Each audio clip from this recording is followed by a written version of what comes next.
Hello, we are Group W6 from Paul Klingen's 1020 lecture. I am Parker Carson, and my main contribution was building. Hi, my name is Titan Chen, and my main contribution was documentation and project management. Hello, I'm Joe Sweet. I was another major contributor to building of the robot. What's up? I'm Alex Wimmel, and I helped to code for the robot. So just to give a quick overview of the project and what we're going to talk about in the presentation. So first, we're going to talk about the robot mechanics, how we built the robot, why we chose to build it that way. Also the code, the organization of our code, how that code allowed us to complete the required tasks. We're also going to talk about how we spend our budget and the amount of time that we were given to work on the project. And finally, we're going to talk about future development plans and any additional resources we needed to improve upon the robot if we were given extra time. To begin this project, we're going to be talking about robot mechanics. The first step to the robot project was brainstorming ideas for the task mechanisms. This was an individual process where each person in the group thought of 3 different ideas for each task. After this, the group came together and we combined all of our ideas and then decided which were the best ideas through a decision matrix. The decision matrix determined the most optimal task mechanism according to our weighted criteria. An example of a decision matrix can be found below. With the most optimal individual task mechanisms, another decision matrix was used, and that was used to determine the best layout for a robot. In the images below, you can see our physical mock-up, which was a trapezoidal chassis with 3 omni wheels and a turning T-arm up front. And then on the right, we have the first preliminary SolidWorks design, which was slightly more complicated than our final design. Here is our final robot design that was used for performance test 3, which you can see on the left, and then on the right is our final SolidWorks design. Our final robot composed of 3 main aspects. Those were the drivetrain, the chassis, and 2 task mechanisms. The drivetrain of our robot, we decided to go with 2 Dubro wheels powered by 2 Iguan motors and a front ball pivot. We decided to go with the 2 Dubro wheels since we thought that they would be more consistent and more versatile than the Omni wheels. To add to the consistency, we also used rubber bands. And then we decided to go with the front ball pivot since we wanted to reduce some of the price. For our arm mechanisms, we decided to go with a front arm, which was made up of VTEC servo high torque servo motor, so that we attached a wooden board with 2 wooden pegs.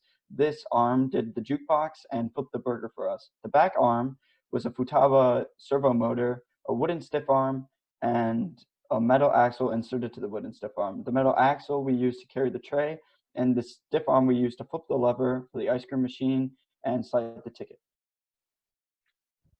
Our chassis for the robot was a trapezoidal chassis made out of aluminum 12 gauge. With that, we used dimensions 8.5 inches for the bottom base, 3.77 inches for the top base, and 6.5 inches for the height of it. We decided to go with the trapezoidal chassis since we thought it would be more consistent with the weight and we wanted something more powerful, and we figured it would work better for our drivetrain. Any questions on the robot mechanics? All right, so I'm going to be talking about the code of our robot now. So Titan, next slide. So our initial pseudocode reflected our team's initial plan for the code. It included, we initially planned on having a segmented design with many function calls. We would also return to the main method between these function calls. However, we wouldn't have larger, more complex movement functions. These function calls would mainly do basic movement tasks such as moving forward and turning. This differs from our final code, as I'll discuss later. Initially, we planned on first completing the start light, then doing the ticket task, then moving to the jukebox, up the ramp to the sink, flipping the ice cream lever, flipping the burger, and then pushing the final button. In our final code, our final code still reflected our initial plan for a segmented design with many function calls. As I discussed earlier, though, we added more complex movement functions that contain collections of the more basic movement functions that accomplish tasks such as RPS movement, shaft encoding, and microswitch movement. These more complex movement functions allowed us to position our robot in front of specific tasks with one simple method call. With it, we also had calculation functions to quickly complete required calculations for shaft encoding. And we also had task functions that allowed us to do tasks such as dump the tray at the sink or flip the burger. And finally, our final task order that we decided on Instead of moving the ticket was no longer the second option, and it moved to our second last task. That's the only difference between our initial task order and our final task order, though. As you can see here, this is an example of a more basic movement function. It moves the robot forward. It starts off by initial resetting the right encoder and left encoder counts. We then set the percents to a preset constant, which is represented by drive, and then we continue driving forward until the average of the counts is less than the provided parameter, and then we stop the motors. Here's a task function example. As you can see, we start off by initializing different encoder counts through pivot turn and align sync and stuff like that. Then we position our robot in front of the sync with those more basic movement functions, and then we drop the tray off by rotating the stiff arm, waiting a second, and then moving forward. Any questions? All right. I will be talking about the budget for our project. For the project, we had an initial budget of $160, and the graph in the middle shows our budget expenses over time, with the primary expense being our drivetrain and the 2 motors at the beginning. At the end, we had approximately $111 left over, and $111 spent and $48 left over. We planned on saving at least $40 for unexpected expenses later on into the project. This is our budget by category. Our biggest category spent was the drivetrain, followed by task mechanisms, and then more minor parts such as the chassis, fasteners, and the electrical systems. Now for the time of the project.